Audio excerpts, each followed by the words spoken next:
Good morning. এখন সকালের মোটামুটি কাজ কিছুটা হয়ে গেছে। এখন বাদ বাকি কাজ হচ্ছে আসল রান্নাটা, দুপুরবেলার রান্না, সেটা করবো। তা কী করবো অবশ্যই দেখাবো। আর এদিকে আমার মোটামুটি সব কাজ হয়ে গেছে, তো আজকে দেখতে থাকো কী করছি, সাথে থাকো, দেখতে থাকো, পাশে থাক, লাইক কমেন্ট শেয়ার অবশ্যই করবেন। সকাল মানেই ঘরদোর গোছানো, সমস্ত কাজ গুছিয়ে রাখা হচ্ছে মেয়েদের একমাত্র কাজের মধ্যে পড়ে আর কি, একটা অন্যতম কাজ আর কি। সমস্ত ঘর গুছিয়ে পরিষ্কার করে রেখে এই ঘর গোছানো হয়ে গেছে। তারপরে তোমার দিকটা সবই গোছানো কমপ্লিট। তারপর পুজো দেওয়া হয়ে গেছে। দেখো আমার গপু বাবা উঠে বসে পড়েছে এখানে সাজগোজ করে। গপু বাবাকে কি সুন্দর দেখতে লাগছে, দেখো একদম সুন্দর করে সাজিয়ে দিয়েছি। পরে স্নান করাবো। এখন হচ্ছে কি মর্নিং টাইম চলছে ওর।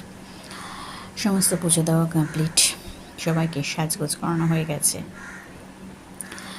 আর এরপরে চলে যাবো রান্নার দিকে। আজকে রান্নাতে হচ্ছে পটল ভাজা করবো ভাবছি।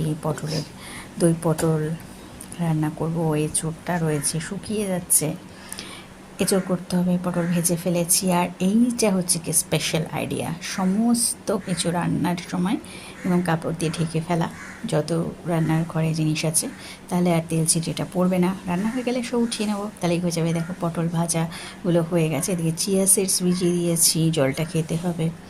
প্রেশারে সেদ্ধ সব বসিয়েছি, আর এঁচোড় আর আলুও সেদ্ধ হয়ে গেছে। এবার মুগ ডালটা ভাজতে বসিয়েছি। তেজপাতা দিয়ে ভাজলে পরে স্মেলটা খুব ভালো আসে।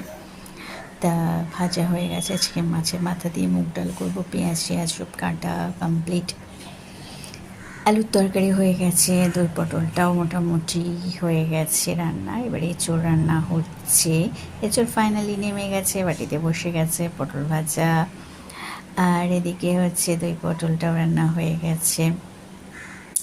আলুর তরকারি ডিম দিয়ে, আর এদিকে মাছের মাথা দিয়ে মুগ ডালটা ফুটতে থাকুক। আমি ছাদে চলে এসেছি।